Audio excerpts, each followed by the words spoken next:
Well, hello, my dear students. Welcome to our session on business laws for CA Foundation. बहुत कुछ कर लिया अब तक तो हमने. We discussed what is a contract, how to differentiate between agreement and contract. पिछले session में हमने essential elements of a valid contract complete किए थे. I hope आप रिवाइज कर रहे हो. Yes, law is all about revision. हम तो आगे बढ़ते जाएंगे, क्लासेस तो होती रहेंगी, लेकिन जब तक आप रिवाइज नहीं करोगे ना तो फिर भूलते जाओगे. So every day make it a point कि आपको हाफ एन आवर रिविजन करनी ही है. मैं तो क्लास में करवाऊंगी, लेकिन आपको खुद से भी रीड करते रहना है. फिर धीरे धीरे लर्निंग स्टार्ट कर देना. ठीक है. आई होप कि लॉ अब आपको बहुत ईजी लग रहा होगा. यस, न्यू सब्जेक्ट है, थोड़ा सा तो टाइम लगेगा इसमें, लेकिन जैसे जैसे हम आगे बढ़ते जाएंगे you will realise that it is a very practical subject. इतना रिलेटेबल है दैट मार्केट में चले गए या फिर आप कहीं कुछ सुन रहे हो तो आपको इमिजिएटली ये सारे कॉन्सेप्ट्स अब याद आने लग जाएंगे and you will start relating all this with your routine life. चलो, let us discuss the classification of contract. आज का हमारा वही एजेंडा था ना, क्लासिफिकेशन ऑफ कॉन्ट्रैक्ट. ओके. देखो, लॉ में डर बहुत नॉर्मल है. अगर आपको लगता है लर्न नहीं हो रहा, ये नहीं हो रहा, याद नहीं आ रहा, वो नॉर्मल है. कंप्लेन मत करो, बस रीड करते जाओ, लर्न करते जाओ, आगे बढ़ते जाओ. ठीक है. चलो, let us discuss.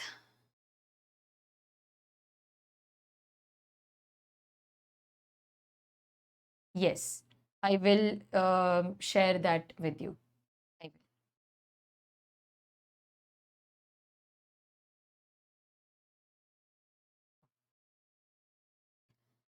Okay.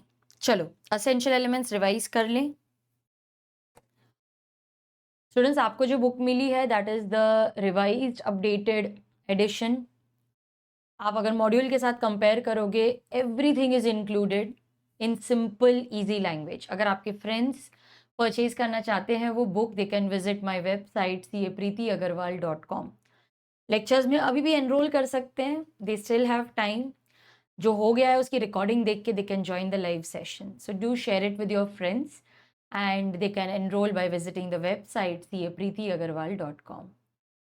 Okay, फटाफट रिवीजन कर लेते हैं. रिवीजन करना बहुत ज़रूरी है क्योंकि लॉ में हम जितना रिवाइज करेंगे ना उतना हमारा कॉन्फिडेंस बढ़ेगा. चलो, let us discuss essential elements of valid contract. एक बार बहुत अच्छे से रिवाइज कर लेते हैं. What is the first essential element? आप बोलते जाओ, भले मैं सुन नहीं रही हूँ, लेकिन बोलते जाओगे ना तो वो वर्ड्स लर्न होते जाएंगे.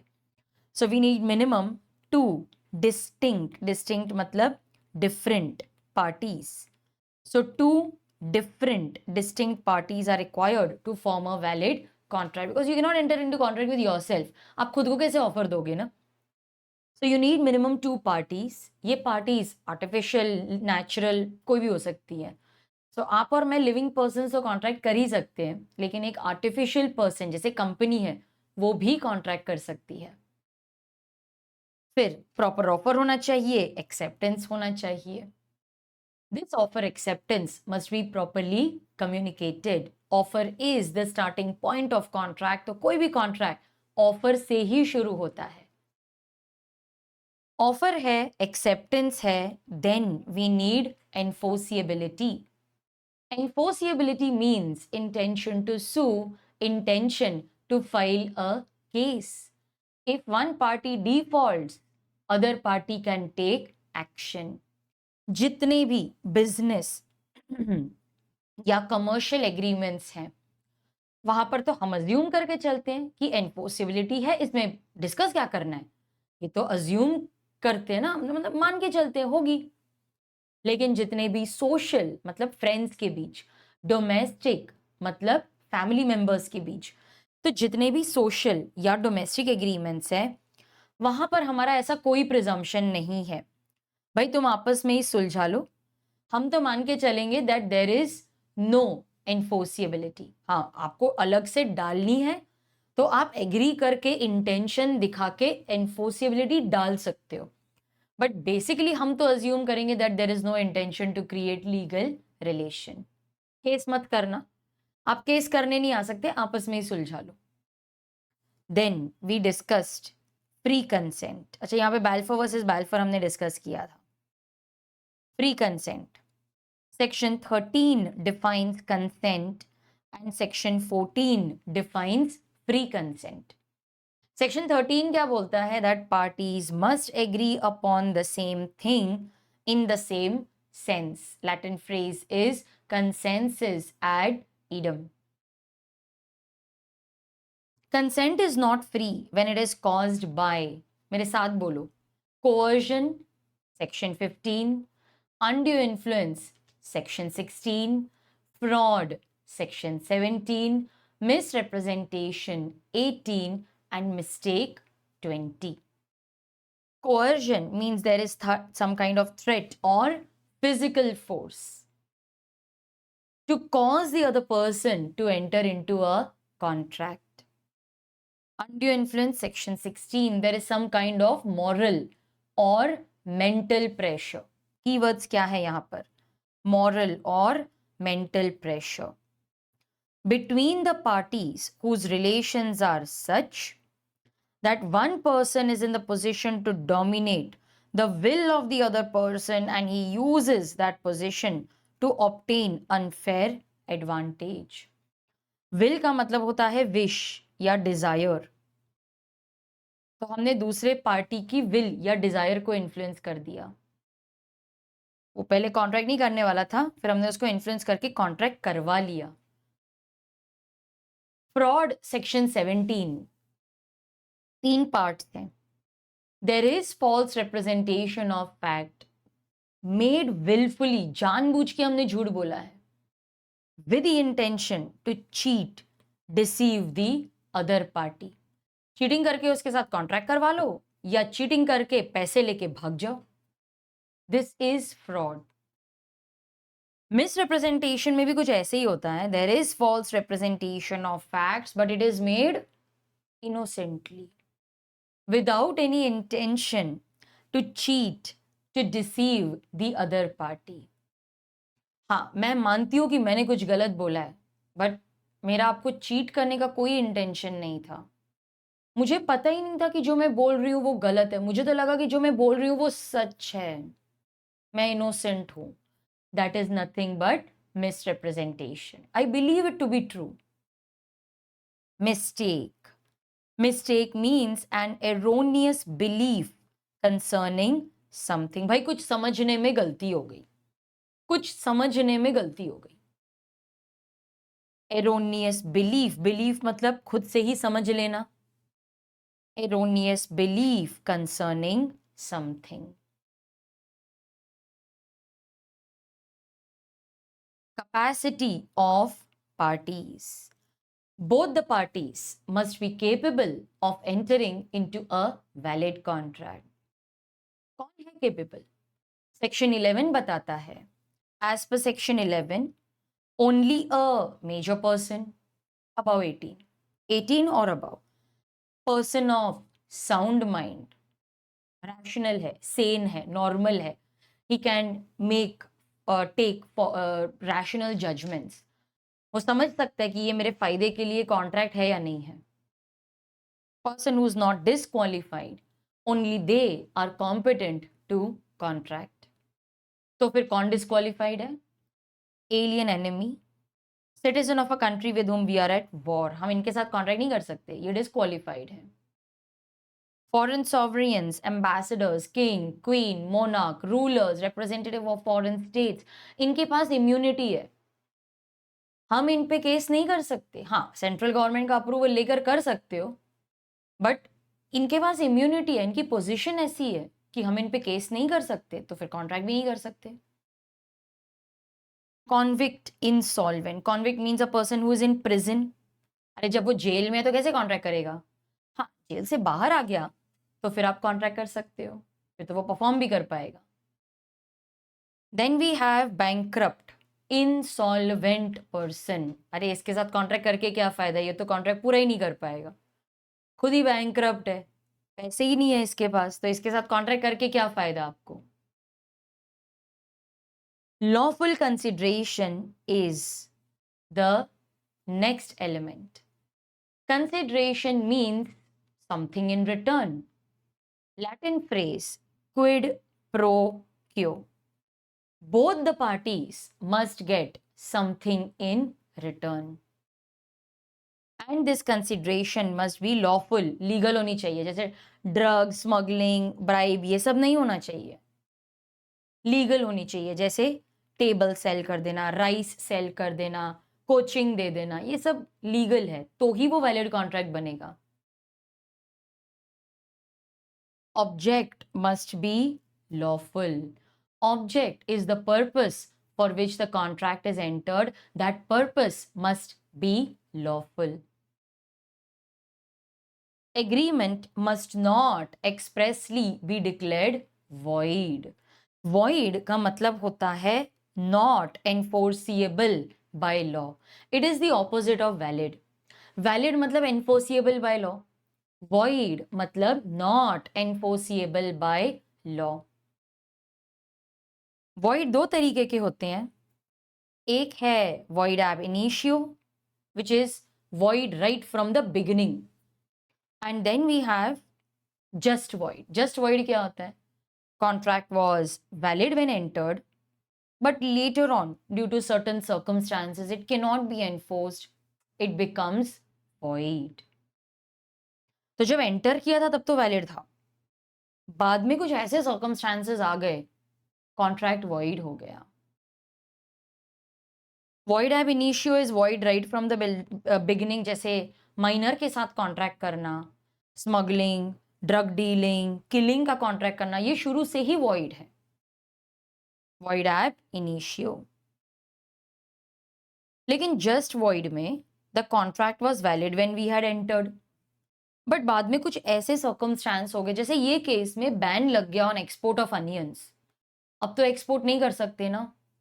Contract becomes void. और अगर कोई बेनिफिट आपने दिया है तो वो आपको वापस मिल जाएगा. Benefit shall be restored.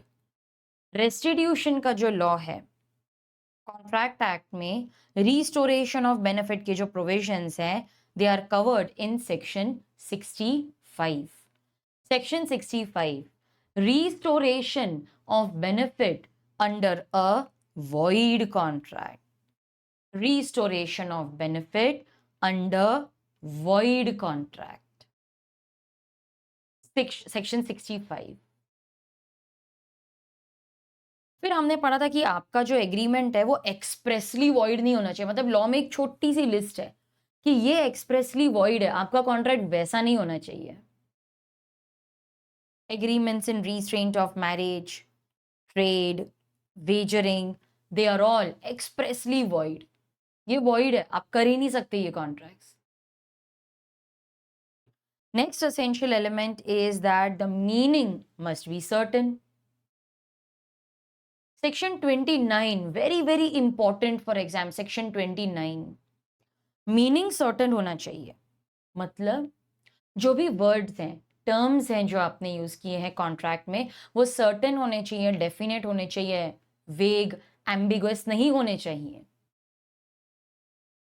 The terms must be certain and unambiguous. Unambiguous मतलब क्लियर होना चाहिए.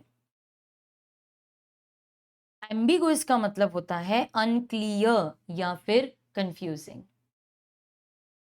आपने जो कॉन्ट्रैक्ट किया वो क्लियर होने चाहिए, टर्म्स वर्ड्स एकदम क्लियर होने चाहिए, अनएम्बिगुअस होने चाहिए. अगर कोई भी कंफ्यूजन है ना तो वो वैलिड कॉन्ट्रैक्ट नहीं बनेगा. Contract must be capable of being performed. Performance possible होना चाहिए. जैसे हाउस सेल करना, राइस देना, कोई भी contract, that is valid contract क्योंकि वो केपेबल है of being perform. But bringing star moon from the sky, discovering treasure by magic, showing dinosaur, ये सारे इम्पॉसिबल एग्रीमेंट्स हैं. ये वैलिड हो ही नहीं सकते। मैम पार्टीज को पता ही नहीं था, बेवकूफ हैं जो ये कॉन्ट्रैक्ट कर रहे हैं। पार्टीज को पता नहीं था तो भी वो परफॉर्म कैसे करोगे? डायनासोर कैसे दिखाओगे उसको? वॉइड है ये, even if they are not aware, ये वॉइड है। लीगल फॉर्मेलिटीज, देखो अगर कोई लीगल फॉर्मेलिटी है तो पूरी करो, नहीं है अपनी मर्जी से कॉन्ट्रैक्ट बना, ओरल हो राइटिंग में हो, दोनों वैलिड है। कुछ ऐसे कॉन्ट्रैक्ट्स है जो लॉ बोलता है नहीं, नथिंग डूइंग, राइटिंग में ही होना चाहिए, रजिस्ट्रेशन भी चाहिए, ठीक है वैसे करेंगे फिर। तो अगर आपके कॉन्ट्रैक्ट की रिक्वायरमेंट है कि नहीं राइटिंग में होना चाहिए, रजिस्टर्ड होना चाहिए, मुझे तो स्टैंपिंग भी चाहिए, अटेस्टेशन भी चाहिए, ठीक है भाई तो वैसे करेंगे फिर। तो अगर कोई लीगल फॉर्मेलिटी है तो पूरी करो, नहीं है तो अपनी मर्जी से कॉन्ट्रैक्ट करो, ठीक है। चलो, तो ये थे हमारे सारे असेंशियल एलिमेंट्स। एक भी मिसिंग होगा ना, it will not be a valid contract. सारे प्रेजेंट होने चाहिए।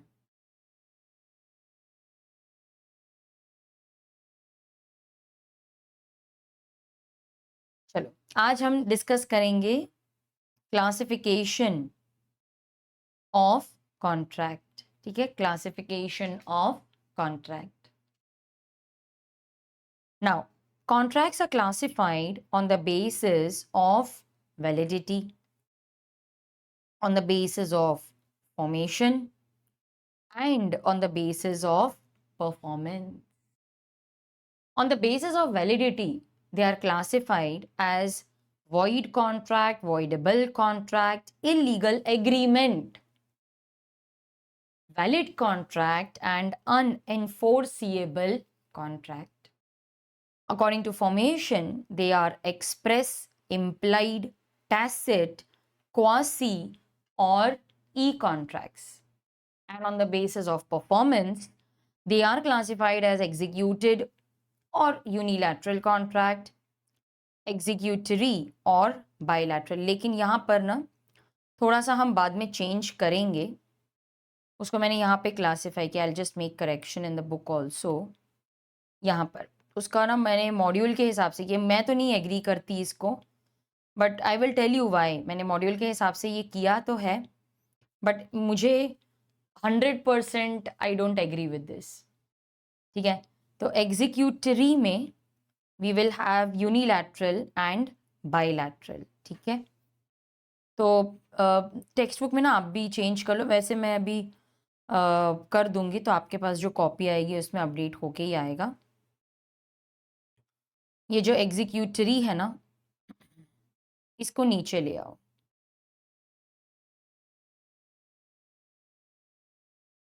ये यूनिलैटरल को नीचे ले आओ,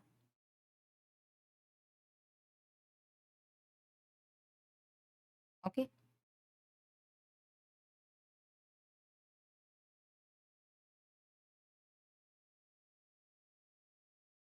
तो एग्जीक्यूटेड कॉन्ट्रैक्ट या फिर एग्जीक्यूटरी कॉन्ट्रैक्ट जिसमें बायलैटरल और यूनिलैटरल आएगा। Done, okay. चलो डिस्कस कर लेते हैं। सबसे पहले वॉइड कॉन्ट्रैक्ट। आपको याद है जब हमने वॉइड का मीनिंग पढ़ा था, तो मैंने आपको बताया था कि वॉइड दो तरीके के होते हैं। वॉइड में be void ab initio. Void ab initio का मतलब क्या होता है? Correct, void right from the beginning, या फिर वो जस्ट वॉइड भी हो सकता है, जस्ट वॉइड। अच्छा, अब ये जो वॉइड एब इनिशियो है, मतलब शुरू से ही वॉइड है, तो क्या ये कॉन्ट्रैक्ट बनेगा? नहीं, ये तो शुरू से ही वॉइड है ना, ये तो कभी कॉन्ट्रैक्ट बनेगा ही नहीं। कैन आई से कि हम इसे वॉइड एग्रीमेंट बोलेंगे। एग्रीमेंट क्यों? क्योंकि ये तो शुरू से ही वॉइड है, ये तो एनफोर्सिएबल है ही नहीं। अगर एनफोर्सिएबिलिटी ही नहीं है तो ये तो कभी कॉन्ट्रैक्ट बनेगा ही नहीं ना, ये तो एग्रीमेंट स्टेज पे ही रह जाएगा ना। तो वॉइड एब इनिशियो जो है, that is nothing but void agreement. अभी जस्ट वॉइड क्या होता है? जस्ट वॉइड, जस्ट वॉइड मतलब the contract was valid when entered. Valid था, जब एंटर किया था तभी वैलिड था, मतलब ये तो वॉइड कॉन्ट्रैक्ट होगा ना। मैम कॉन्ट्रैक्ट वर्ड यूज क्यों करते हैं हम यहाँ पर? क्योंकि जब एंटर किया था तब मुझे थोड़ी ना पता था कि ये आगे जाके वॉइड हो जाने वाला है। जब मैंने अनियंस का कॉन्ट्रैक्ट किया था मुझे थोड़ी ना पता था कि ये बैन लगने वाला है इसके ऊपर। मैंने तो कॉन्ट्रैक्ट कर लिया, तो जब एंटर किया था तब तो वैलिड था। इसीलिए यहां पर हम यूज करेंगे वर्ड कॉन्ट्रैक्ट, क्योंकि जब एंटर किया था तब तो वैलिड कॉन्ट्रैक्ट था। हाँ लेकिन फिर बाद में ना कुछ ऐसा सर्कमस्टेंस हो गया कि ये वॉइड हो गया बाद में जाके, हाँ बाद में। So later on it became void. तो जब एंटर किया था तब ये वैलिड था, इसीलिए यहां पर हम वर्ड यूज करेंगे कॉन्ट्रैक्ट। लेकिन वॉइड एब इनिशियो में हम वर्ड यूज करेंगे वॉइड एग्रीमेंट। ये आप अपने नोटबुक में लिख लो।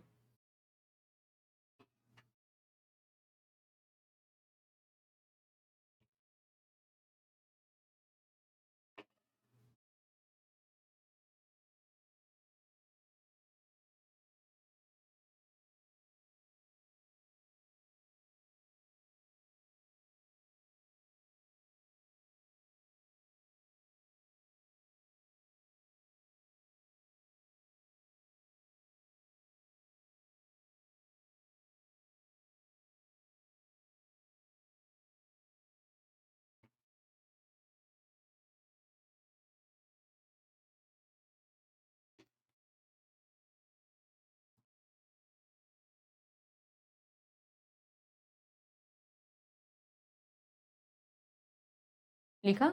ठीक है, अभी पढ़ते हैं, ठीक है। तो सबसे पहले ना नीचे थोड़ा सा आ जाओ, नीचे ये देखो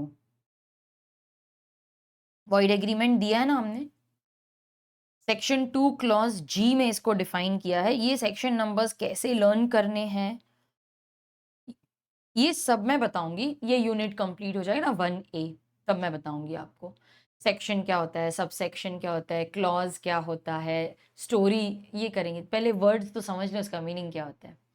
चलो, वॉइड एग्रीमेंट क्या होती है, अब तो आप मुझे अच्छे से बता पाओगे कि ये एग्रीमेंट वर्ड यूज किया है, मतलब ये क्या बोलना चाहते हैं हमें।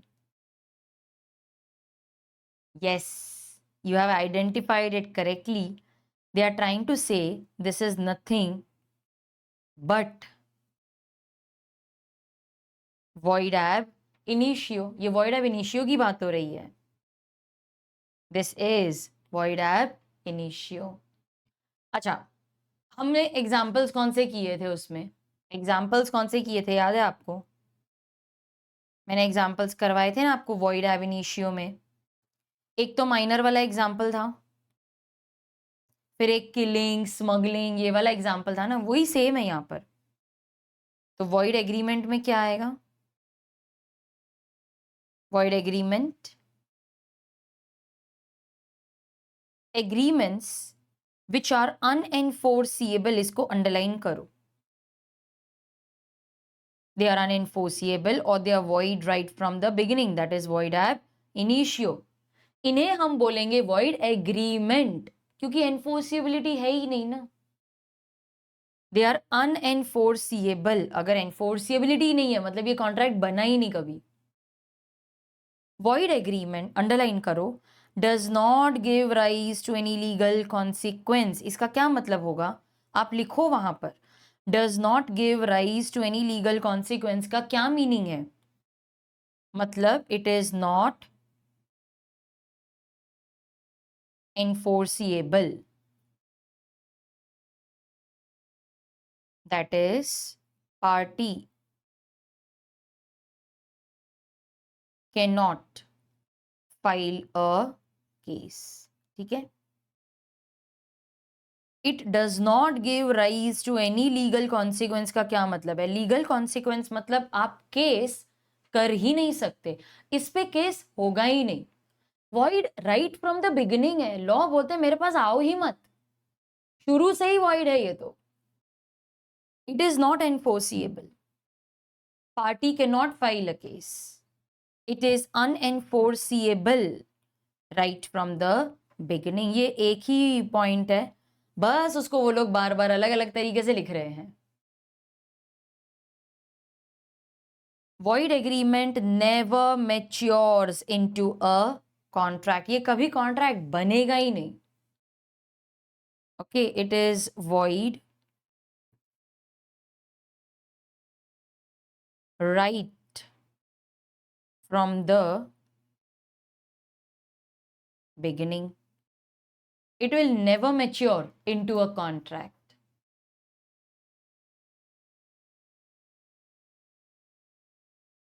आवाज नहीं आ रही है? Others, can you hear me properly?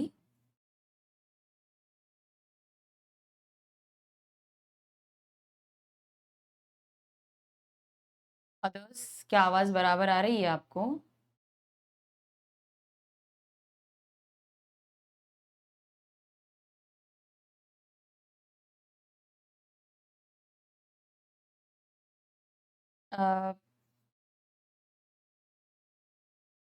Okay,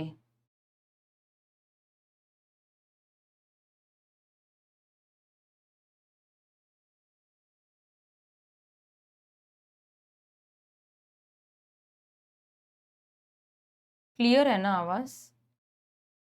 voice clear है? क्योंकि मेरे यहाँ से तो सब ठीक चल रहा है।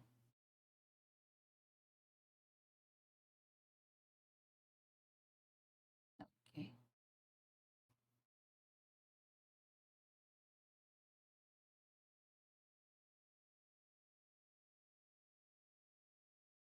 All right, let us continue. So it never matures into a contract. It is void right from the beginning. यहाँ पर हमने जो एग्जाम्पल्स लिए थे बस उसको हाईलाइट कर लो, माइनर के साथ एग्जाम्पल और किलिंग वाला एग्जाम्पल, ताकि आपको रिवीजन के टाइम पे पूरा पूरा सेंटेंस एग्जाम्पल ना पढ़ना पड़े। माइनर देखा, किलिंग देखा, स्मगलिंग देखा, इट इज वॉइड एग्रीमेंट। तो 3 पॉइंट्स है, एक ही बात कर रहे हैं, बस अलग अलग तरीके से लिखी हुई है। What will you right? This is unenforceable or void right from the beginning. It does not give rise to any legal consequence.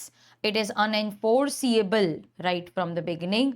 This never matures into a contract. मैंने सारे की पॉइंट्स आपको हाईलाइट करके दिए, अंडरलाइन करके दिए हैं।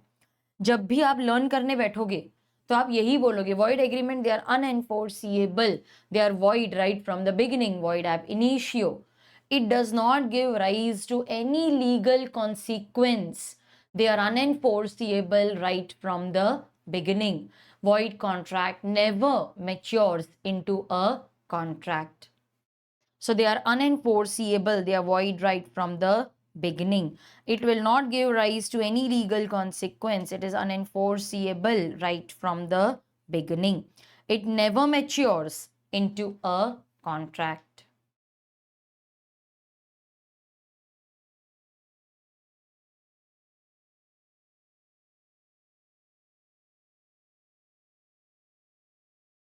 नहीं, आप किलिंग के कॉन्ट्रैक्ट्स में, इलीगल में केस कर ही नहीं सकते। आप केस कर ही नहीं सकते, ये केस कोर्ट में जाएगा ही नहीं। गैम्बलिंग, किलिंग वाला जो कॉन्ट्रैक्ट्स है, ये it never matures into contract, कोई भी हालत में केस नहीं कर सकते। पैसे दे दिए, वो काम नहीं कर रहे तो रिकवरी भी नहीं होगी, इधर रिस्टोरेशन ऑफ बेनिफिट भी नहीं होगा, ऑब्जेक्ट अगर इलीगल है तो।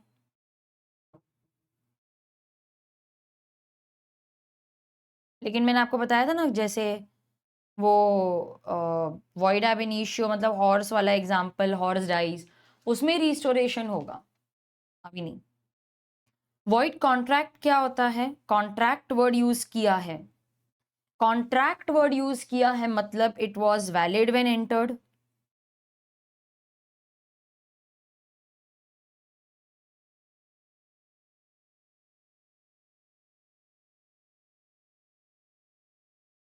but later it became void. तो valid when entered, void later.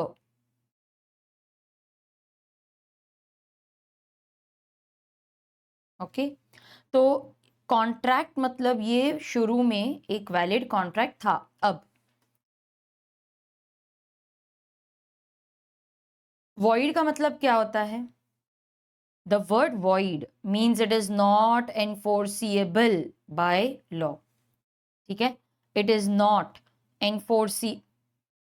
enforceable by law. It has no legal effect. No legal effect. ठीक है, void is the opposite of valid. Valid means enforceable by law.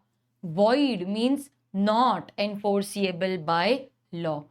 Not enforceable का मतलब होता है it has no legal effect. This contract is a nullity. Nullity मतलब without any legal effect.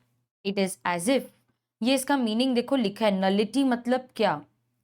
nullity का मतलब है it is as if there is no contract at all. That is the meaning of nullity. It is as if there is no contract at all. तो दो points हमने पढ़े, चलो दोनों को लर्न करते हैं. void का मीनिंग क्या होता है? It is not enforceable by law.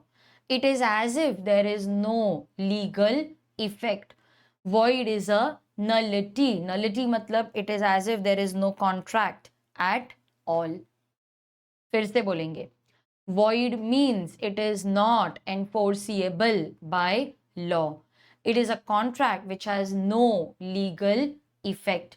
It is a nullity. Nullity मतलब it is as if there is no contract at all. एक लास्ट बार बोलेंगे, ठीक है? Void means it is not enforceable by law. It has no legal effect. Void is a nullity. Nullity मतलब it is as if there is no contract at all. हो गया learn. अब हमने example क्या पढ़ा था, ये वाला याद है? A promised to marry B. जब प्रॉमिस किया था तब तो वैलिड कॉन्ट्रैक्ट था. But before marriage A died. So A died before marriage.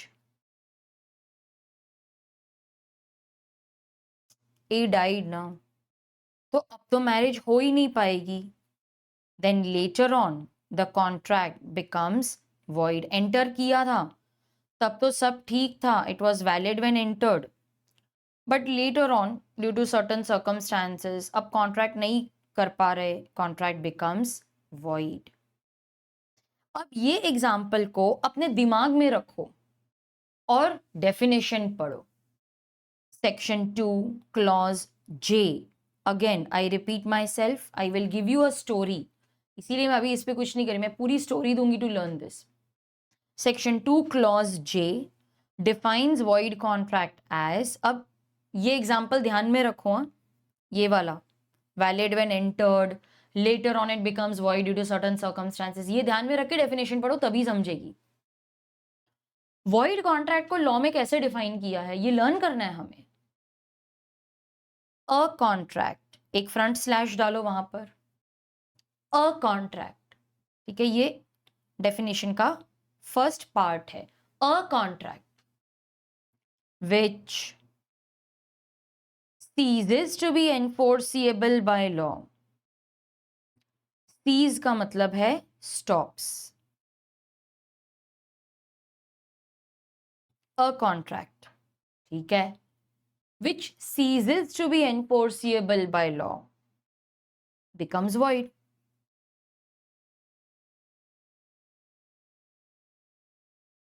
ये जो लास्ट पार्ट है ना, ये उसका टाइम बताता है कि वो void कब हुई, कौन से पॉइंट ऑफ टाइम पे वो void हो गई, क्योंकि पहले तो वैलिड था ना, तो ऐसा क्या हो गया, कब void हो गई.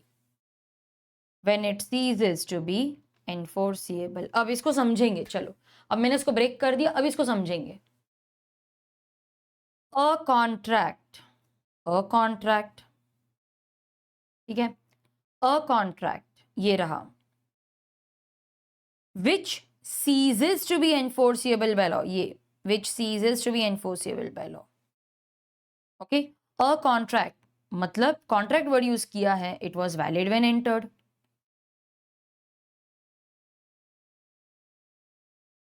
A contract which ceases मतलब stops being enforceable by law, कुछ ऐसा circumstance हो गया that it is no longer enforceable. A contract मतलब valid, a contract which ceases to be enforceable by law मतलब कुछ ऐसा हो गया कि अब वो enforce नहीं कर सकते, तो वो क्या बन जाएगा? Void, becomes void. अच्छा, कब कब void हुआ वो? When it ceases to be enforceable मतलब this is the point of time when it ceases to be enforceable. ये point पे okay, it becomes void when it ceases to be enforceable. चलो एक बार फिर से करेंगे. A contract मतलब valid which ceases to be enforceable by law मतलब कुछ ऐसा circumstance हो गया that it is no longer enforceable by law, it stops being enforceable. A contract which ceases to be enforceable by law फिर वो क्या बन जाता है? It becomes void. When does it become void? When it ceases to be enforceable. तो जो time पे it ceases to be enforceable वही टाइम पे वो void हो जाता है. अब इसको कैसे लर्न करें? एक्शंस देखो. अ कॉन्ट्रैक्ट कैसे करूं? कॉन्ट्रैक्ट हमने ऐसे किया था, ठीक है. A contract which ceases to be enforceable by law. A contract which ceases, ceases मतलब stops. A contract which ceases to be enforceable by law becomes void. When does it become void? When it ceases to be enforceable. मैं ऐसे क्यों कर रही हूँ पता है? क्योंकि मैंने यहाँ पे circumstance को लाइन में डाला है ना, तो आपको ध्यान में आएगा. तो मेरे actions पे ध्यान दो. A contract which ceases to be enforceable by circumstance है ना, becomes void. When does it become void? When it ceases to be enforceable. Okay, चलो. A contract which ceases to be enforceable by law becomes void. When does it become void? When it ceases to be enforceable. 2-3 बार बोलेंगे, learn हो जाएगा. ठीक है, चलो. दो बार मैं बोलूंगी, फिर 2 बार आप अपने आप बोलना. मेरे साथ बोलो. A contract which ceases to be enforceable by law becomes void when it ceases to be enforceable. फिर से बोलेंगे. A contract which ceases to be enforceable by law becomes void when it ceases to be enforceable. अब आप खुद से बोलो, खुद से बोलो, 2 बार बोलो. चलो.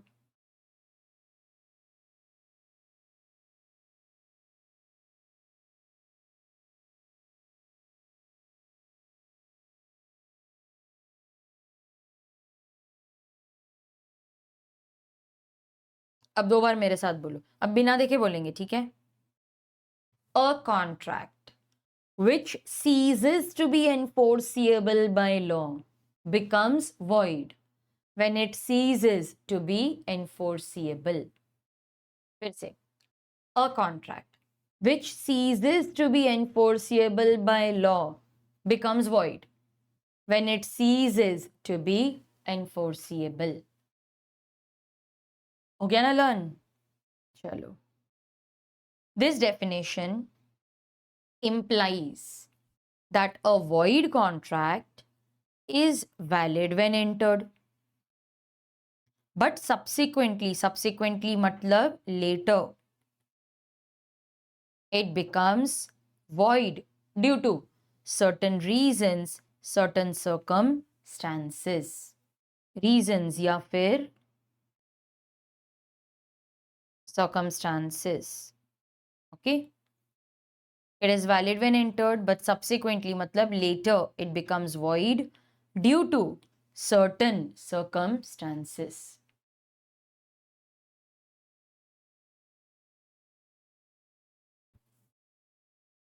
Okay, तो void क्या होता है? It is not enforceable by law. It has no legal effect. It is a nullity. It is as if there is no contract at all. A contract which ceases to be enforceable by law becomes void when it ceases to be enforceable. In other words, a void contract is valid when entered, but later on it becomes void due to certain reasons. आंख बंद करके मैंने learn भी कर लिया, revise भी किया, इसी तरीके से आपको भी करना है, लर्न करना है, बैठ के हर एक पॉइंट को लर्न करना है। चलो आगे बढ़ेंगे।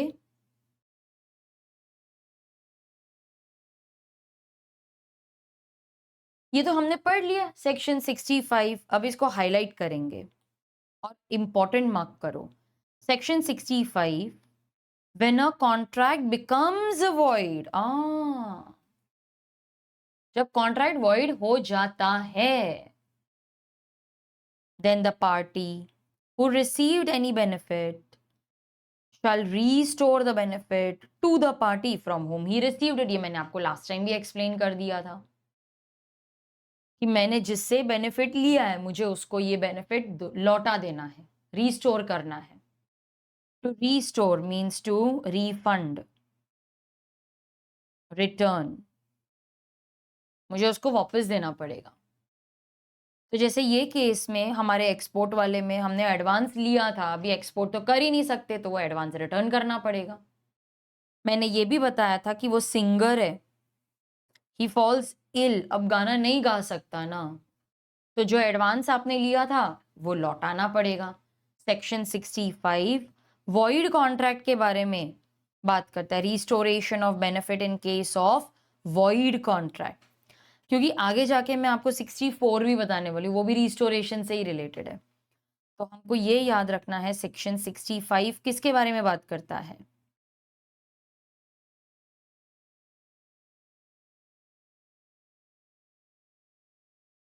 Restoration of benefit under void contract, void की बात करता है, वॉइड की बात करता है, restoration under a void contract, section 65।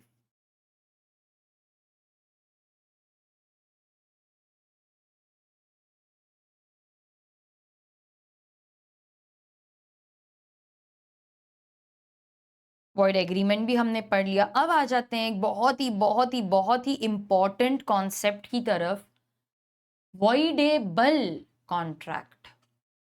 I hope students कि आप मेरे साथ साथ ये सारी मार्किंग्स कर रहे हो।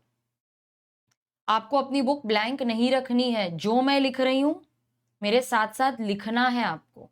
हाँ, ये सब लिखने की जरूरत नहीं है आपको, ये ऑलरेडी हमने लिखा है, we have already made notes, ये मैंने सिर्फ उसको रिपीट किया है, बाकी ये हमारे पास ऑलरेडी है, ये सब हमने लिखा है, ये भी हमने कर लिया था। वॉइडेबल, अब इसके नोट्स बनाएंगे, पहले मुझे लिखने दो, then I will give you time to copy, ताकि आप समझ के लिखो, ठीक है। चलो, अब एक लोकल डॉन है, वो एक्स को बोलता है मुझे तेरा घर चाहिए, अगर तूने तेरा घर नहीं दिया तो मैं तेरे को मारूंगा। अरे वो एग्जाम्पल याद है, सेल मी योर हाउस और I will kill you. X नहीं मानता, जा तेरे जैसे बहुत देखे हैं मैंने, मैं नहीं डरता। तो डॉन ने अपने फ्रेंड्स को बुलाया, इतना मारा एक्स को कि वो डर गया। बोलते हैं यार इतना मार रहे हैं कहीं मार ना दे। He agreed to sell his house. कहाँ पढ़ा था ये, मेरे को याद ही नहीं आ रहा, आप मेरे को याद दिलाओ ना जरा। ये एग्जाम्पल, ये कॉन्सेप्ट क्या है, मुझे तो ध्यान ही नहीं आ रहा है।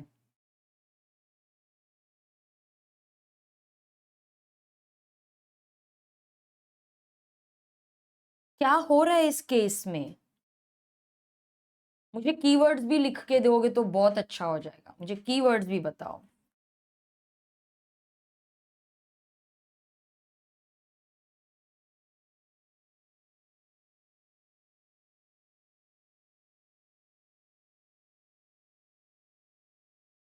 क्या बात है, यस आंसर्स आ गए। व्हाट्सएप भी चेक कर लेती हूँ एक बार। नहीं नहीं नहीं नहीं, ये एनफोर्सिबिलिटी नहीं है। वो उसको थ्रेट करता, हाँ क्या बात है, थ्रेट या फिर फिजिकल फोर्स प्रेशर यूज करता है, physical force. Force word use करो, प्रेशर फिर आप मॉरल या मेंटल प्रेशर वैसे यूज करना, ठीक है। Yes yes yes yes correct. तो ये केस में वो कोअर्जन यूज कर रहा है। कोअर्जन सेक्शन 15, कीवर्ड्स क्या हैं? थ्रेट या फिर फिजिकल फोर्स। अच्छा एक्स्ट्रा है, ये हमारे डिस्कशन के लिए नहीं है बट रिवीजन है। क्या इन पार्टीज के बीच में कुछ रिलेशन होना जरूरी है? क्या तभी हम कोअर्जन यूज कर सकते हैं? जस्ट ऐसे ही मैं रिवाइज करवा रही हूँ कि कोई रिलेशन होना चाहिए क्या इसमें, कि कोई किसी पे भी कोअर्जन कर सकता है?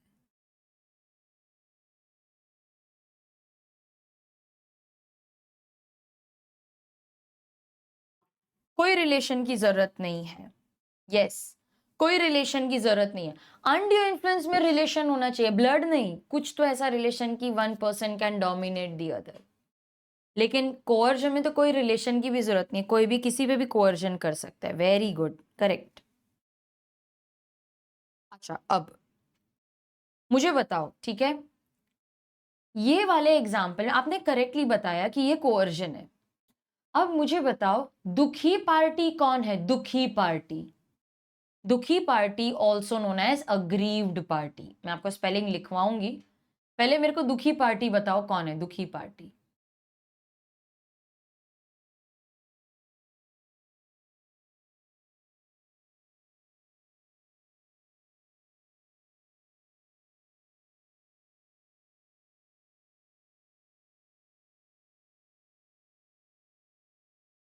यस दुखी पार्टी एक्स है, X also known as the aggrieved party.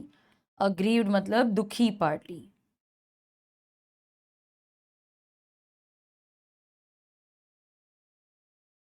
Aggrieved party, दुखी पार्टी।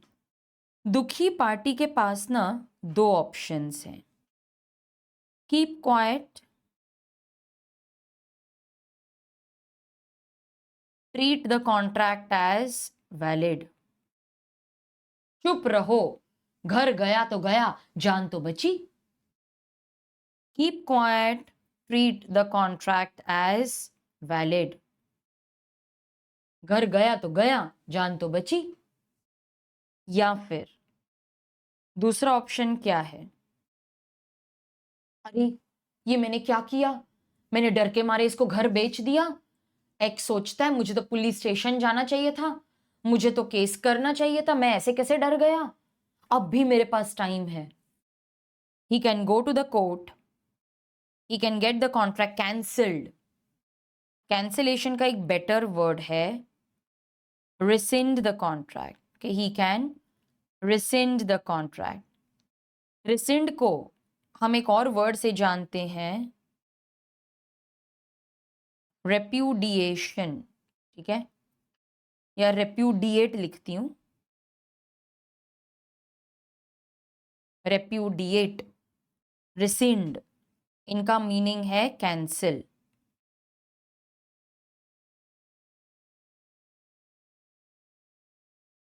ठीक है, तो वो जा सकता है जज के पास, कोर्ट के पास, अरे ये क्या हो गया, मुझे तो जाना चाहिए था, अभी जज मुझे ना केस फाइल करना है। अच्छा ठीक है, तेरे को कैंसिल करना है, ठीक है ठीक है कैंसिल करा देते हैं, कोई बात नहीं।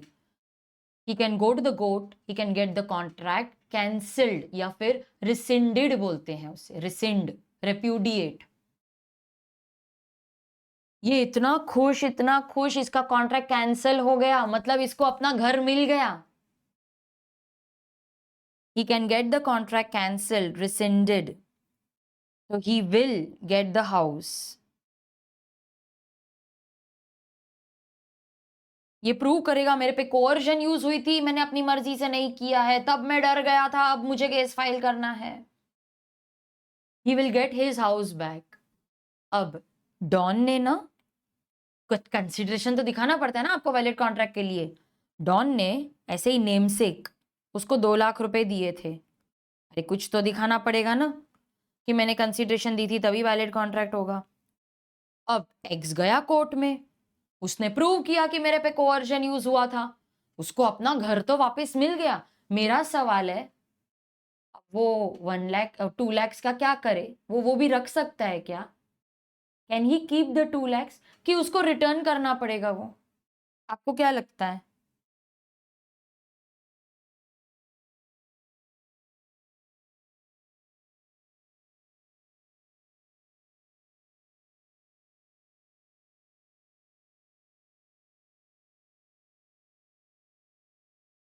क्या लगता है आपको, मिलेगा क्या उसको अपना घर?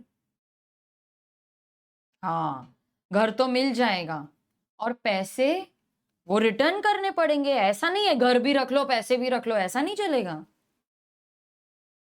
ही will have to restore the benefit। Section 64। नहीं नहीं मैम, गलत गलत गलत, सेक्शन 65 आएगा। नहीं, section 65 restoration of benefit under void contract था। अब restoration of benefit under voidable contract है, दोनों में फर्क है। ठीक है। अब तो अग्रीव्ड पार्टी, जो भी अग्रीव्ड दुखी पार्टी है, उसके पास 2 ऑप्शंस है। Keep quiet, treat the contract as valid, या फिर go to the court, cancel the contract. आपको अपना घर मिल जाएगा लेकिन जो बेनिफिट है वो रिस्टोर करना पड़ेगा। इसे बोलते हैं वॉइडेबल कॉन्ट्रैक्ट। वॉइडेबल मतलब एग्रीव्ड पार्टी के पास 2 ऑप्शंस है, या तो वो अपनी मर्जी से कॉन्ट्रैक्ट वैलिड रख सकता है या अपनी मर्जी से कॉन्ट्रैक्ट कैंसिल भी कर सकता है। This contract is voidable. Voidable मतलब अवॉइडेबल, अवॉइड कर सकते हो। It is avoidable at the option of aggrieved party. ये ऑप्शन सिर्फ और सिर्फ अग्रीव्ड पार्टी के पास है, जो कोअर्जन करता है उसके पास ये ऑप्शंस नहीं है।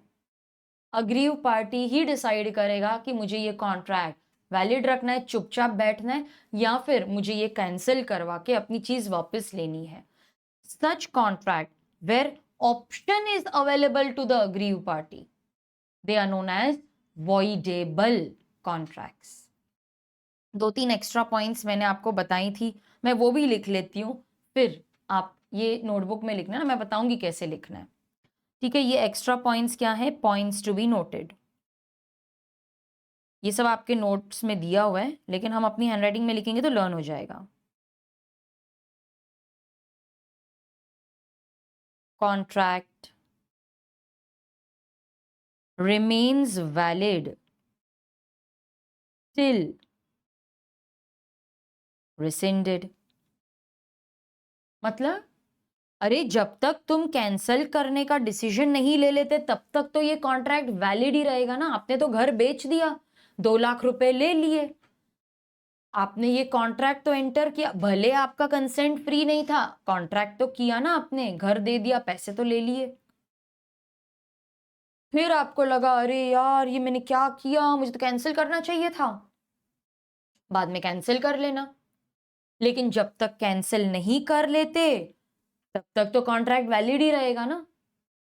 तो मैम हम कभी भी कैंसिल कर सकते हैं क्या? मतलब 6 महीना, 8 महीना, 1 साल, 2 साल, 5 साल के बाद? नहीं नहीं नहीं नहीं, अपनी मर्जी हुई, कभी भी कोर्ट में चले गए, बहुत पुराना पुराना केस खुलवा के बोला अब कैंसिल करना है, ऐसा नहीं होगा।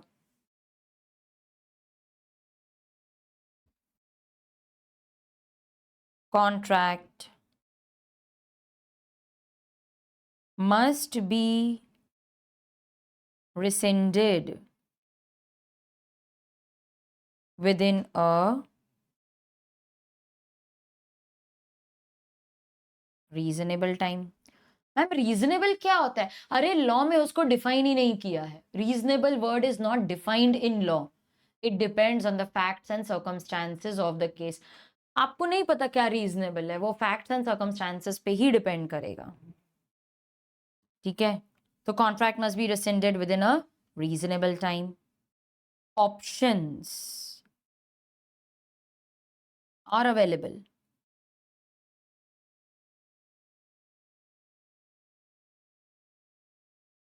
Only with the aggrieved party. जो दुखी पार्टी है उसी के पास दो ऑप्शंस है. जो पार्टी कोर्जन कर रही है उसके पास ये ऑप्शंस नहीं है.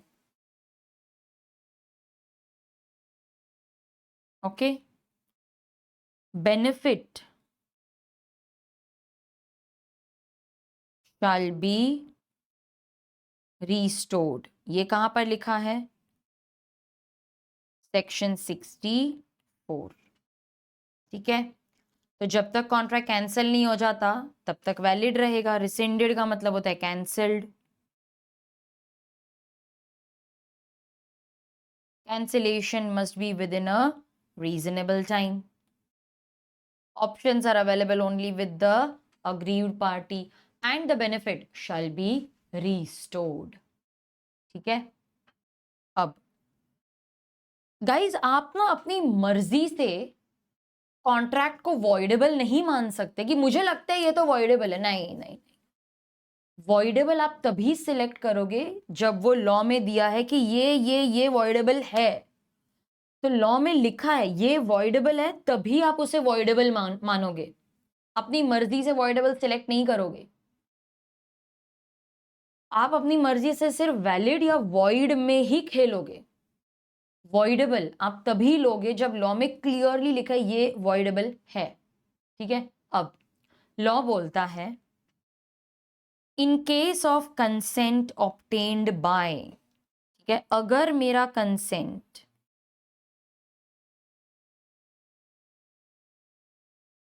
मैं थोड़ा इधर खिचड़ी नहीं करती, एक पेज ऐड कर देती हूँ क्योंकि ये अलग ही डिस्कशन है अपना.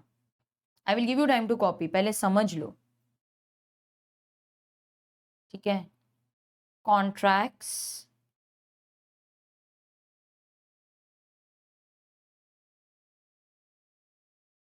where consent is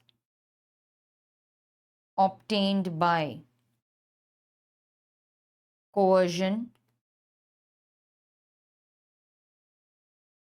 undue influence, fraud and misrepresentation. ठीक है. where the consent is obtained by coercion, undue influence, fraud या misrepresentation, contract is voidable. Ma'am आप मिस्टेक भूल गए. नहीं मैं भूली नहीं हूं. Contracts where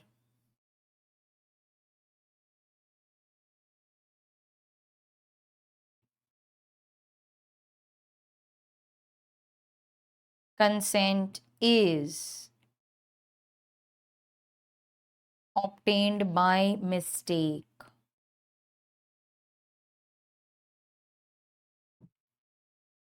Contract is void, not voidable. ऐसा क्यों? ये भेदभाव क्यों किया है आपने? अब मिस्टेक में भी अगर हम इसको वॉइडेबल कर दें तो क्या होगा? ये देखो मिस्टेक वाला आपको एग्जांपल याद है. X and Y, they are entering into contract for sale of horse, but unknown to both the parties, the horse had already died. इनको पता ही नहीं है.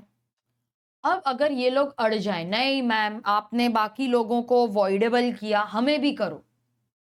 ठीक है. कॉन्ट्रैक्ट वॉइडेबल है मतलब अग्रीव पार्टी के पास दो ऑप्शंस है. Treat the contract as valid या फिर cancel the contract.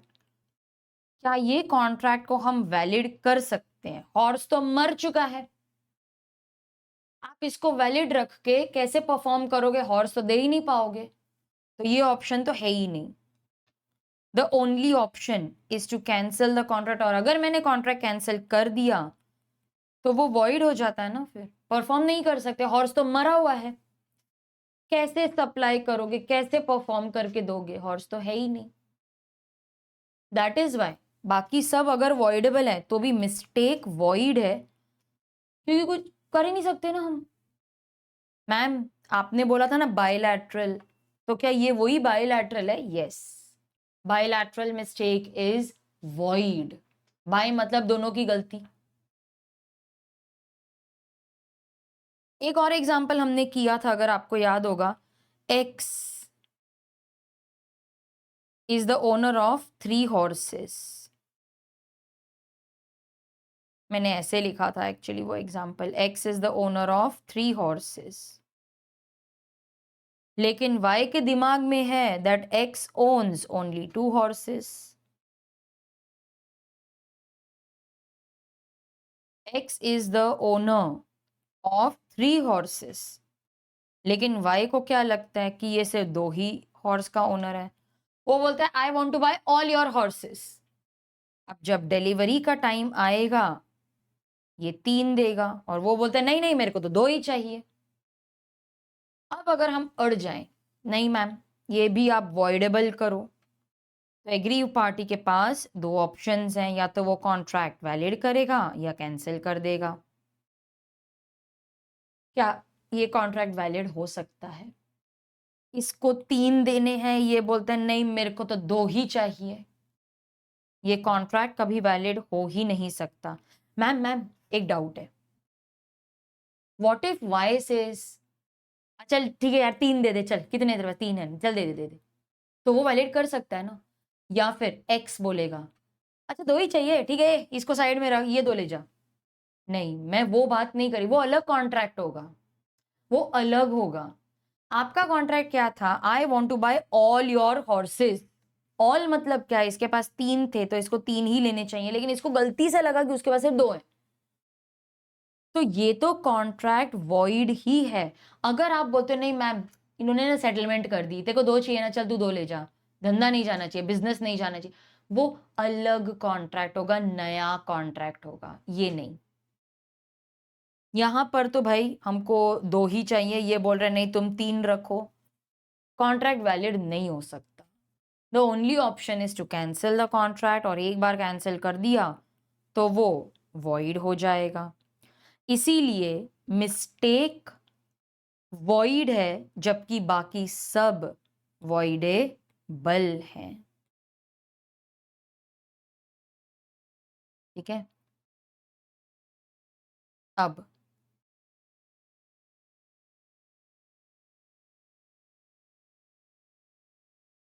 Contracts where consent is obtained by coercion,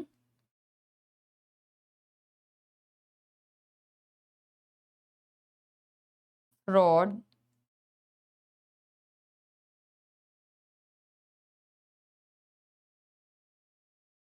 misrepresentation, ये मैंने पढ़ा वॉइडेबल है, ये लिखा है सेक्शन 19 में। अरे वाह सेक्शन 19 मिल गया, पहले गुम हो गया था ना। Coercion section 15, undue influence 16, fraud 17, misrepresentation 18, mistake 20, 19 गुम था, मिल गया। जब आपका कंसेंट कोअर्जन फ्रॉड मिसरिप्रेजेंटेशन से है तो कॉन्ट्रैक्ट वॉइडेबल है, ये 19 में लिखा है। मैम आप अनड्यू इन्फ्लुएंस भूल गए, मैं भूली नहीं। when it is obtained by undue influence, yes I agree वो भी voidable है, लेकिन उन्होंने ये चीज लिखी है 19A में। अभी क्यों ऐसा किया है, हमको क्या करना है, 19A कर दिया है, वही voidable ही बोला है, बस 19 के बदले 19A डाल दिया। अच्छा, कॉन्ट्रैक्ट्स वेयर कंसेंट इज, मैं वापस क्यों लिख रही हूं, लिखा ही तो हुआ है। मिस्टेक हुआ मैम अगर तो ये जो मिस्टेक है ये तो भैया वॉइड है, वॉइड, और ये लिखा है सेक्शन 20 में। ठीक है, सेक्शन 20 वॉइड, और ये कौन से मिस्टेक की बात हो रही है? बायलैटरल। एग्रीमेंट वॉइड है, ये सेक्शन 20 में लिखा है। मिस्टेक में एक्चुअली 3 सेक्शन आते हैं, 20, 21, 22। आगे यूनिट 3 में डिटेल में पढ़ेंगे, अभी फिलहाल सिर्फ बायलैटरल वॉइड है, सेक्शन 20 में लिखा है। अब इसका एक रिकैप करते हैं, ठीक है। अब देखो,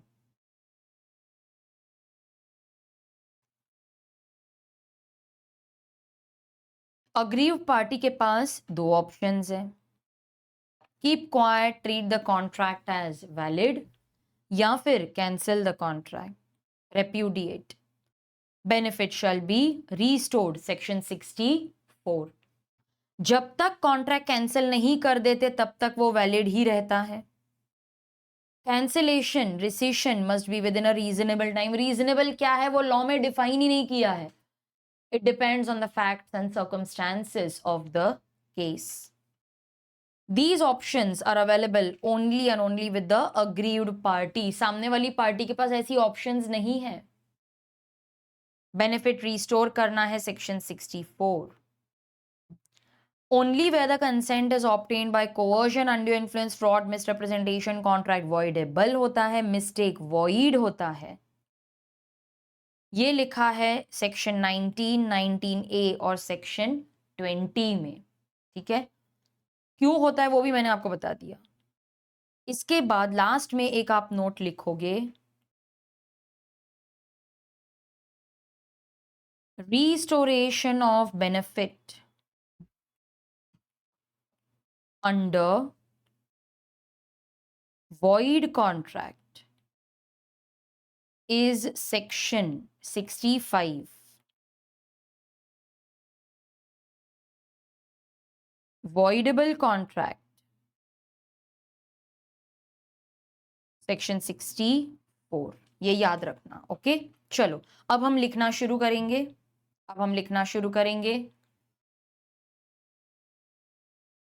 आप सिर्फ इसके बदले में लिखोगे डॉन और इसके बदले में लिखोगे एक्स, बाकी एग्जाम्पल ऐसे ही लिखो, ठीक है। सिर्फ आप ड्रॉ मत करो, डॉन लिखो, एरो बनाओ कि वो फिजिकल फोर्स यूज करता है और उसको 2 लाख रुपीस दे के उसका घर ले लेता है, ये डर के मारे अपना हाउस दे देता है।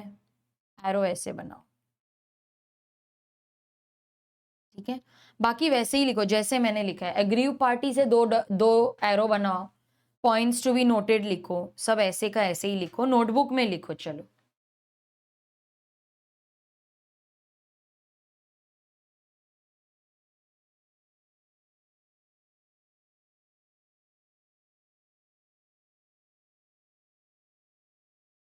हाँ, I will address this now. एक स्टूडेंट का डाउट आया है कि मैम वॉइडेबल में तो और भी सर्कमस्टांसेस दिए हैं मॉड्यूल में। यस, उन्होंने क्या किया है, आगे के यूनिट्स में जहां जहां वॉइडेबल आ रहा है ना, वो अभी से ही लिख दिए।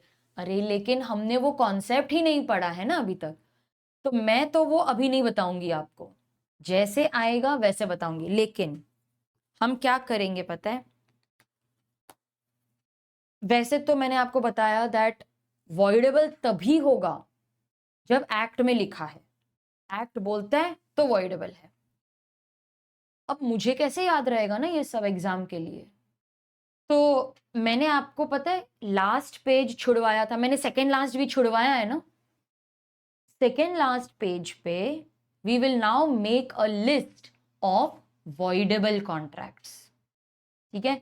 तो मैंने लास्ट पेज आपको बोला था, सेकेंड लास्ट भी छोड़ने बोला था, थर्ड लास्ट से हमने टर्म्स लिखे थे। तो सेकेंड लास्ट पेज जो आपने छोड़ा है उसमें आप बाद में एक लिस्ट बनाओगे, तो जैसे जैसे वॉइडेबल आएगा ना वैसे वैसे हम वो लिस्ट में डालते जाएंगे, सिलेबस कंप्लीट हो जाएगा, वॉइडेबल की लिस्ट तैयार हो जाएगी।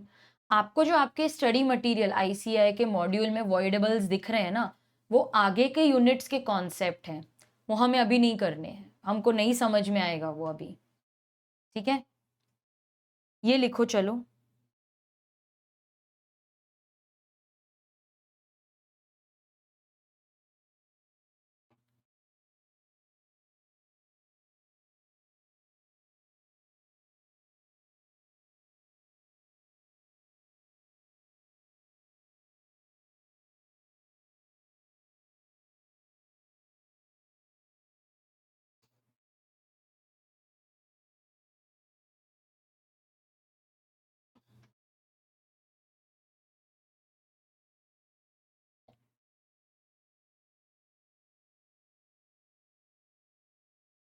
अच्छा, एक स्टूडेंट का डाउट आया है कि मैम आप वो रीजनेबल का जो बोल रहे थे ना वो भी लिख दो। ठीक है, मैं लिखवा देती हूँ आपको।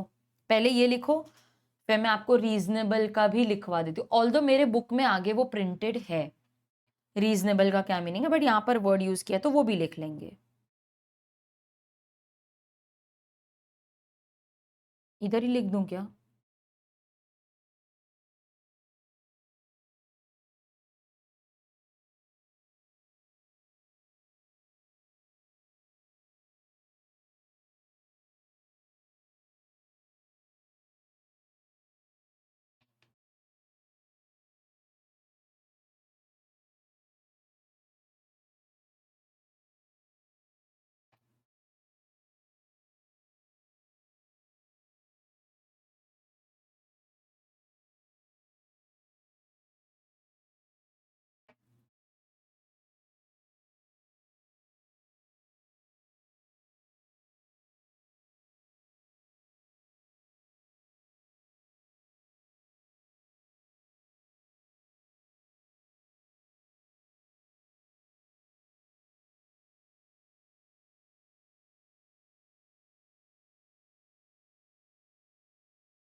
ये भी लिखो आगे, फिफ्थ पॉइंट में लिखो ये।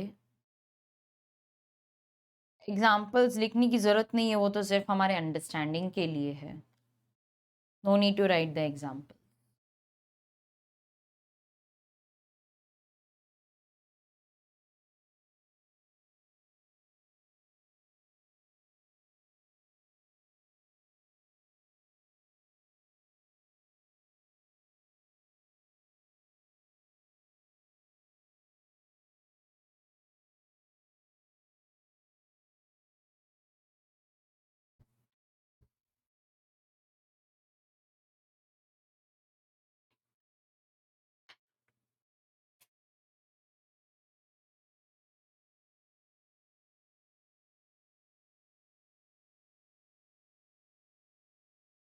अच्छा, ये आपने नोटबुक में लिखा ना। अब second last page of the notebook में हेडिंग दो, लिस्ट ऑफ वॉइडेबल कॉन्ट्रैक्ट्स। अपने नोट ये लिखो, ठीक है।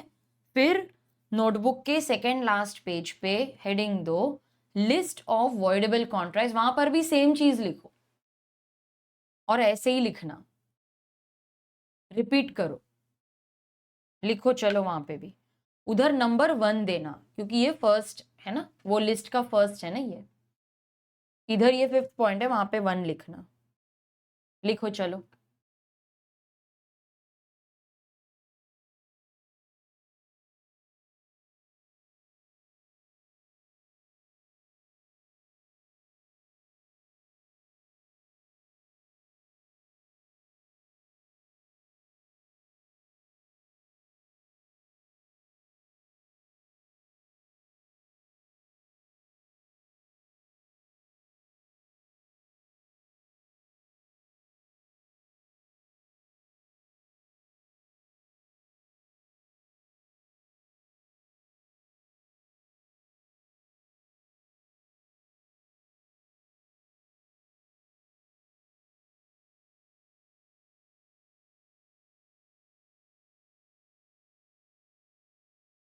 ये लिखने के बाद फिर ये लिखो सेक्शन नंबर्स।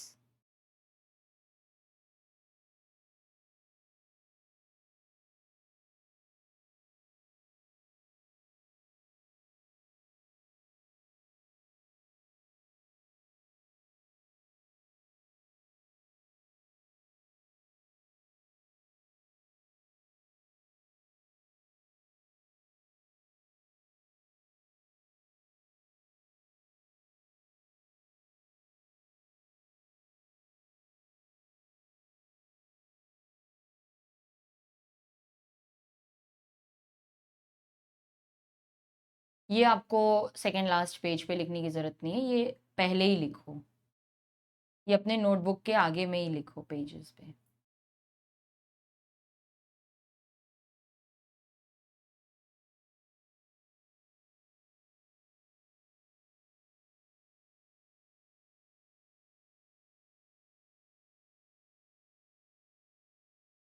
कुछ नहीं है, थोड़े बहुत वर्ड्स चेंज्ड हैं, लेकिन दोनों का इंटरप्रिटेशन वही आता है कि दोनों वॉइडेबल हैं। सिर्फ वो एक अलग से अनड्यू इन्फ्लुएंस को पॉइंट लिखा है, थोड़ा अमेंडमेंट आया था। A capital A stands for amendment, लेकिन अमेंडमेंट में भी वही नतीजा है कि वॉइडेबल है कॉन्ट्रैक्ट।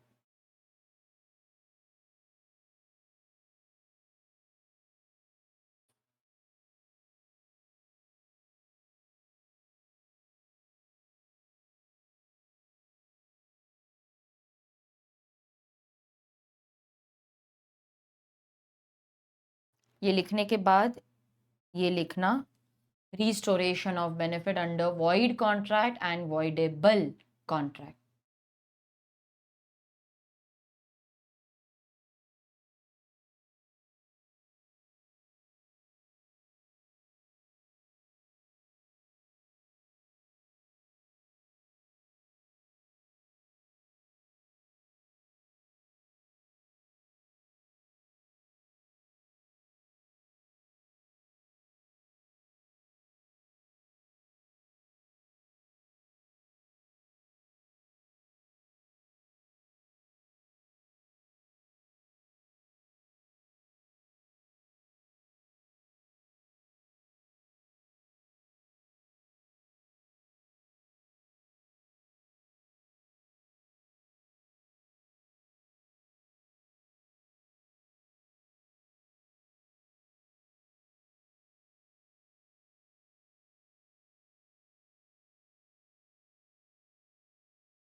ओके, आई होप लिख के हो गया है।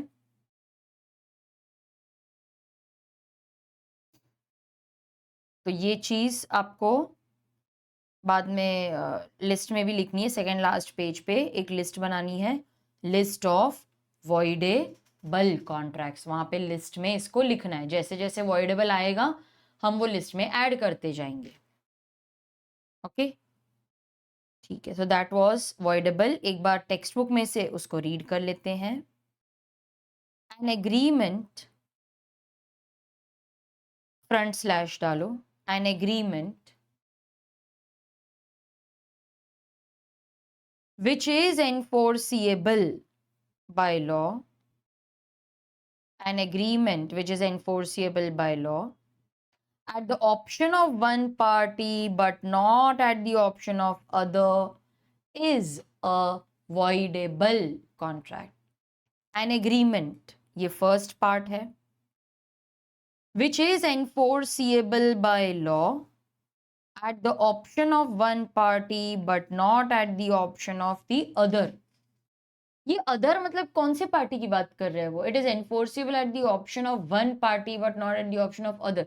तो ये वन पार्टी मतलब कौन सी पार्टी की बात कर रहे हैं वो? It is enforceable at the option of one party, मतलब ये कौन सी वन पार्टी की बात कर रहे हैं? कौन है वो, क्या बोलते हैं उसको?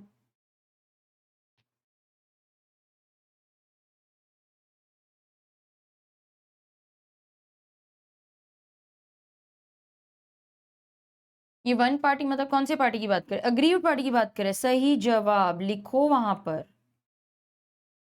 अग्रीव्ड पार्टी की बात कर रहे हैं वो लोग। और ये अदर पार्टी मतलब जो कोअर्जन करता है, अनड्यू इन्फ्लुएंस करता है, फ्रॉड करता है, उसके पास ये ऑप्शंस नहीं है। ये ऑप्शन सिर्फ और सिर्फ अग्रीव्ड पार्टी के पास ही अवेलेबल है। तो ऐसे कॉन्ट्रैक्ट्स जहां पर एक पार्टी के पास ऑप्शन है are known as voidable contracts. Contracts where the consent is obtained by coercion, undue influence, fraud, misrepresentation, they are voidable. लेकिन अगर बायलैटरल मिस्टेक है तो कॉन्ट्रैक्ट वॉइड हो जाएगा। दोनों की गलती है ना। और मैम एक ही की गलती होगी तो कॉन्ट्रैक्ट वैलिड रहेगा। एक ही की गलती है, why should the other party suffer?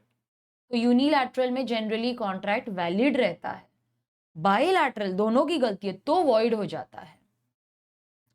Until the contract is avoided or rescinded, rescinded मतलब cancelled, it remains valid. नहीं, जो अग्रीव्ड पार्टी है उसको अग्रीव्ड बोलते हैं, दूसरी पार्टी को नहीं बोलते। दूसरी पार्टी को बोलते हैं कॉजिंग कोअर्जन, ऐसा बोलते हैं। The party causing using coercion, the party committing fraud, ऐसे बोलते हैं। उसको नहीं है ऐसा कोई word. Contract must be rescinded within a reasonable time. Reasonable time क्या होता है हमको नहीं पता, वो तो डिफाइंड ही नहीं किया है लॉ में। It depends on the facts and circumstances of the case. अगर पार्टी को कोई बेनिफिट मिला है तो वो रीस्टोर मतलब रिटर्न करना पड़ता है। सेक्शन 64 में लिखा है, ये मैंने आपको लिखवा दिया है, ये देखो। Restoration of benefit under void is section 65, voidable is section 64। तो ये पूरा जो था ना, एक्चुअली हमने उसको अपने नोट में लिख भी लिया ताकि हमको लर्न भी हो जाए। फर्स्ट एग्जाम्पल वही डॉन वाला है, सेकेंड एग्जाम्पल हॉर्स वाला है कि दोनों को पता ही नहीं that the horse had died. दोनों एग्जाम्पल्स हमने कवर कर लिए। अब I am leaving the difference between, ये आप खुद कर सकते हो। अगर आपको चाहिए तो मैं कीवर्ड्स हाईलाइट करवा सकती हूँ। यस, क्योंकि हमने सारे पॉइंट्स कवर कर लिए। मैम डिफरेंस बिटवीन मतलब आता है क्या एग्जाम में? आता है ना, 4 to 6 मार्क्स, मतलब ये like 3 marks, 4 marks, 5 marks, 6 marks, कितने भी मार्क्स के लिए आ सकता है। आता है, आपको करना है। मेरे बुक में से आप कुछ भी नहीं छोड़ सकते, सब कुछ पढ़ के जाना है। वॉइड क्या होता है? सबसे पहले तो डेफिनेशन लिखेंगे। A contract which ceases to be enforceable by law becomes void when it ceases to be enforceable. An agreement which is enforceable by law at the option of one party but not at the option of the other party is voidable. तो सबसे पहले तो definition लिखेंगे।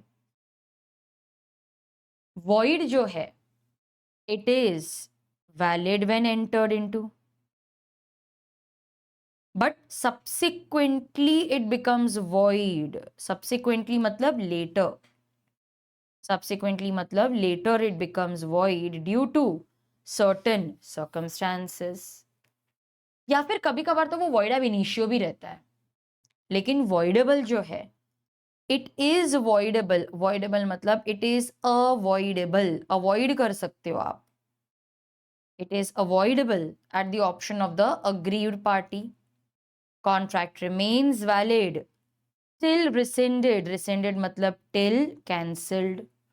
तो ma'am क्या हम simple words लिखें क्या? नहीं, आपको अच्छे वर्ड्स ही लिखने हैं एग्जाम में। वॉइडेबल, रिसेंडेड, ये तो मैं मीनिंग बता रही हूँ आपको।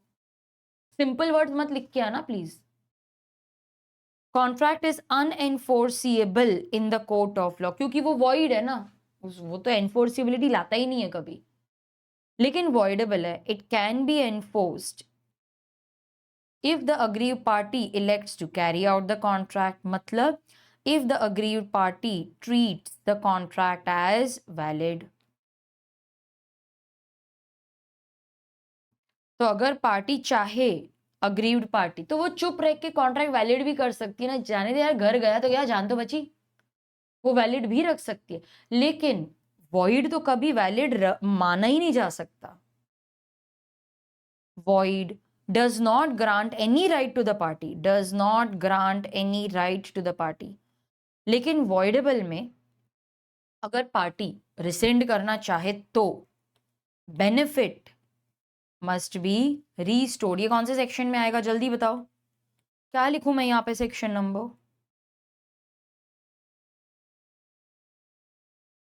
Restoration of benefit under voidable contract. क्या सेक्शन नंबर लिखूं यहां पर बताओ? Correct, section 64। Very good, 64। Void में तो there is no question of damages. काय के डैमेजेस? ये तो वॉइड है, ये तो कॉन्ट्रैक्ट बनेगा ही नहीं। मैम डैमेजेस क्या होते हैं? लिखो यहां पर कॉम्पेंसेशन। वॉइड में अग्रीव पार्टी तो कोर्ट में जा ही नहीं सकती, क्योंकि वो वॉइड है, वो तो एनफोर्सिएबल है ही नहीं, कोर्ट में जा ही नहीं सकते, तो क्वेश्चन अराइज ही नहीं होता कॉम्पेंसेशन का। हाँ, लेकिन वॉइडेबल में you can claim compensation, aggrieved party can claim compensate. Contract cancel करना पड़ेगा आपको, लेकिन कैंसिल करो और कॉम्पेंसेशन लो। ऐसे नहीं है कि भाई घर भी रख लो, कॉम्पेंसेशन भी ले लो, पैसा भी रख लो, नहीं नहीं, वो नहीं मिलेगा। Aggrieved party can claim damages. Ma'am क्या डैमेजेस मिलेंगे इसको? अरे मेरी एक घर की डील होने वाली थी, ये यार डॉन लेके बैठ गया, अब मैं जिसको सेल करने वाली थी उसने मेरा घर नहीं लिया ना, अब भाव गिर गए, मेरे को 10 लाख का नुकसान हो गया। अब डॉन वो तू 10 लाख भी दे चल, तेरे वजह से मेरी वो डील नहीं हो पाई ना, वरना वो बायर था, अब तू ले गया घर, मैं क्या करूं? अब वो बायर चला गया ना, मेरी 10 लाख रुपए चले गए, अब तू मुझे वो 10 लाख रुपए दे। तो उस तरीके से हम डैमेजेस क्लेम कर सकते हैं। ये हम यूनिट 5 में भी पढ़ेंगे, ब्रीच ऑफ कॉन्ट्रैक्ट में। So these were the provisions of void and voidable. Learn ही करना है, क्योंकि सारे पॉइंट्स हमने डिस्कस कर लिए हुए हैं पहले ही।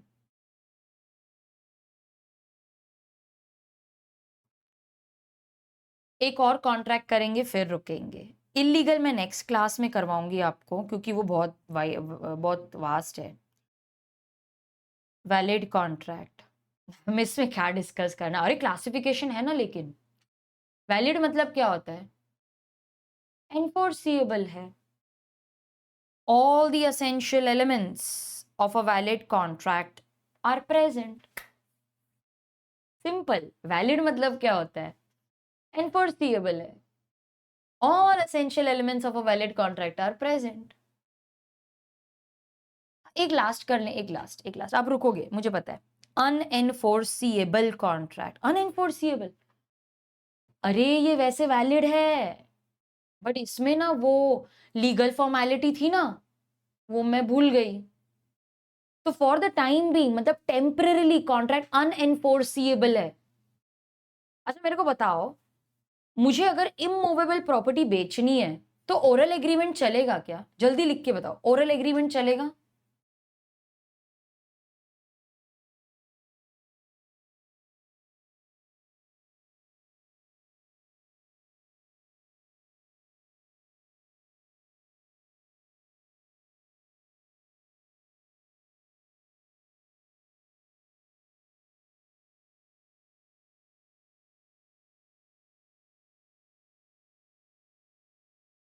नहीं चलेगा, नहीं चलेगा, नहीं चलेगा, राइटिंग में ही चाहिए। मैंने नहीं किया ना, बाकी सारे एलिमेंट्स हैं, वैसे तो वैलिड है वो, बट एक छोटा सा ना टेक्निकल डिफेक्ट है उसमें, तो अब फिलहाल वो अनएनफोर्सिएबल पड़ा है। मैंने राइटिंग में करवा लिया, रजिस्ट्रेशन भी करवा ली, मैंने उस टेक्निकल डिफेक्ट को निकाल दिया, तो कॉन्ट्रैक्ट एनफोर्सिएबल हो जाएगा। ठीक है, तो वैसे ये वैलिड है, हाईलाइट करो, actually valid, but it can not be enforced because of some technical defect. कुछ तो टेक्निकल डिफेक्ट है, इसको ना बॉक्स में डालो, टेक्निकल डिफेक्ट, ये मेरे कीवर्ड्स हैं। तो वैसे तो ये वैलिड है, ये भी मेरा कीवर्ड है, it's actually valid, but it can not be enforced because of some technical defect. Writing में नहीं है ना, रजिस्ट्रेशन स्टैंपिंग नहीं है, तो वो अनएनफोर्सिबल टेम्पररीली है, but they can be enforced. Okay, they can be enforced if the technical defect is removed. आप निकाल दो टेक्निकल डिफेक्ट, तो वो एनफोर्सिएबल हो जाएगा। ठीक है, तो तभी वो एनफोर्सिएबल हो जाएगा। रिमूव कर दो टेक्निकल डिफेक्ट।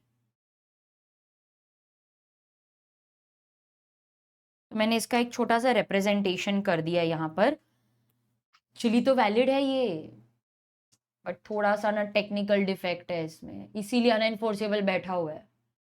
निकाल दो टेक्निकल डिफेक्ट, रिमूव कर दो, तो वो एनफोर्सिएबल हो जाएगा। ये लिख लो आप, नोट मेरी टेक्स्ट बुक में ही लिख लो ये।